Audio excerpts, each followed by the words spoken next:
Imbis na ba Ito, buena mano. i-promote ang ating mga strength, yung ating mga nagagandahang isla, ang Ayun, pinopromote ito. po kasi ng Department of Tourism, yung pagmumuka nung kanilang kalihim o yung Pagmumukha ng minister o yung secretary Grabe. ng Department of Tourism. Lupit. Hindi po kaaya-aya yun sapagkat hindi True. naman ho yun ang gustong puntahan ng ating mga turista. Hayop kayo. Ito pa.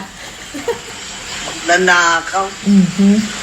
New Year na New Year, ano? Bakbakan. Hindi pwedeng walang banata. So, ayan yung dalawang video panunuorin natin ngayon na talaga naman buena mano ngayong 2026. Sabi nga ni Atty. Rowena Guanzon, New Year na New Year pero tuloy ang bakbakan. Hayop kayo. Nanakaw. New Year na New Year, ano? Hindi pwedeng walang banataan. Ganun talaga, labern. Ano sabi ni Puno? Nagbabayad ako ng taxes dyan sa province ng Rizal. Kaya sama loob ko dyan sa mga congressman kagaya ni Puno eh. Ano sabi niya? Tigas na mukha Yung ng 2 buhaya. million daw nila na Christmas bonus. Ayan, oh. Eh para daw yun sa kanilang mga Christmas activities, pa-party sa mga barangay captain. Anak ng anak ng pating. Pati ba pang Christmas party dyan sa mga barangay captain mo? Kami pa mga taxpayer, sumasagot dyan. Hindi ka naiyak. Takbo-takbo ka kung gusto mo, wala ka sariling pera mo dapat ginagastos mo sa pagpa-party-party mo. Matitigas na po ang balat kasi buhaya eh. Disalaw ito ng COA eh. Gusto ko ako mag-chair ng COA sa sunod na administrasyon. Yes, dapat. Pang-refund na yan, mga hayop kayo. Nanakaw. New Year na New Year eh. Enjoy kami. Paglalaban sa inyo, fight lang kami. Fight. Lalabanan kayo ng mga tao. Lalabanan kayo. Dahil salamat sa Diyos at may social media. Yes, true. Kaya mga kababayan, huwag tantanan nito mga congressman na mga soli niyo yung pera namin.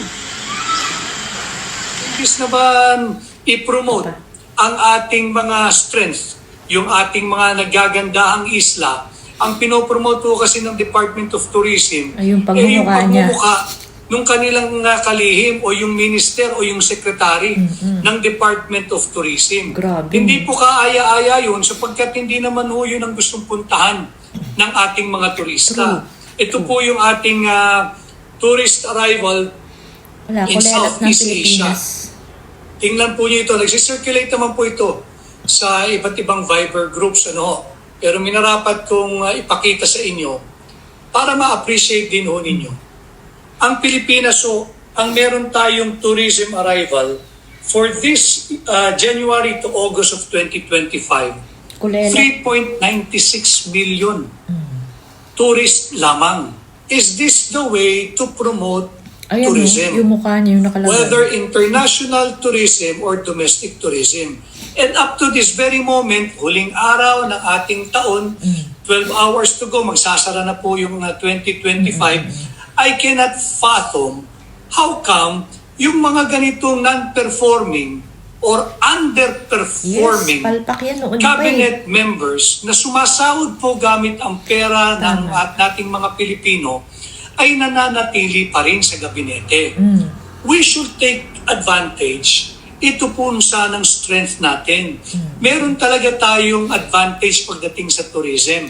Samantalahin po dapat natin yung regular tourism.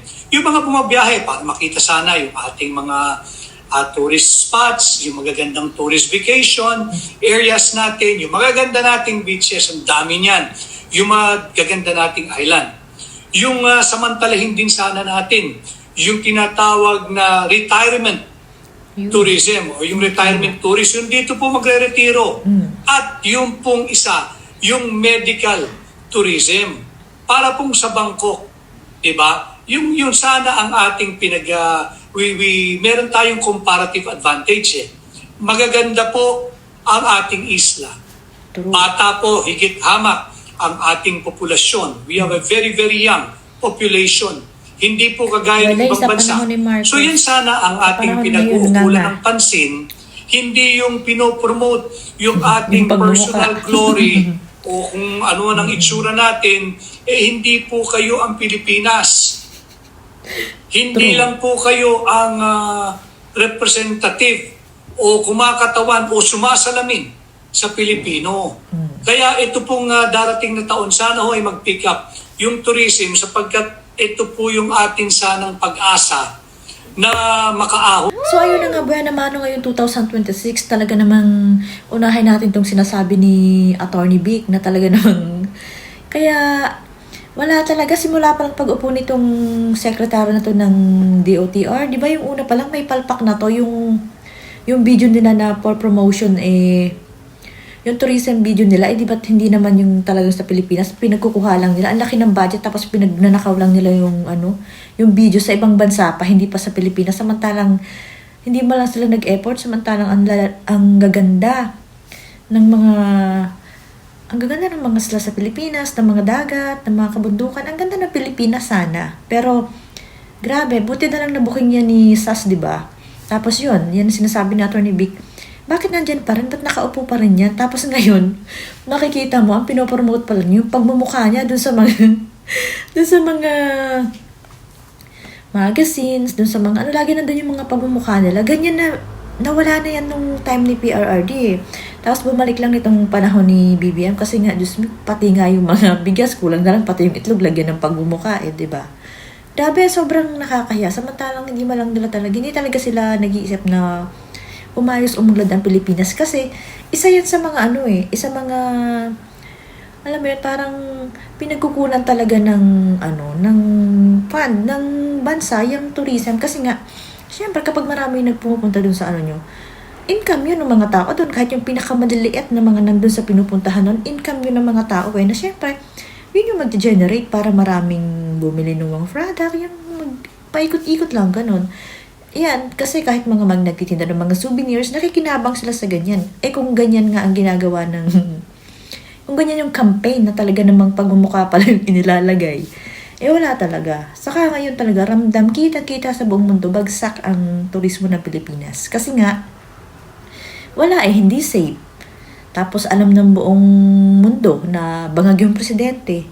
Tapos nagbalikan na yung mga droga, yung lahat ng hindi magaganda. Kita mo, yung Manila naging isa sa mga pinaka hindi safe na place sa buong mundo, di ba? Ewan ko lang ngayon, wala pang lumalabas sa time ni Esko kung kumusta na ang Manila. Yung standing niya, kung safe pa ba siya, or mali natin, nagbumalik na kahit paano. Kasi sobrang ang pangit. Walang magandang balita sa Pilipinas kundi yung mga nananalo lang sa beauty pageant. Grabe, no? Tapos ito nga, yung sinasabi ni Atty.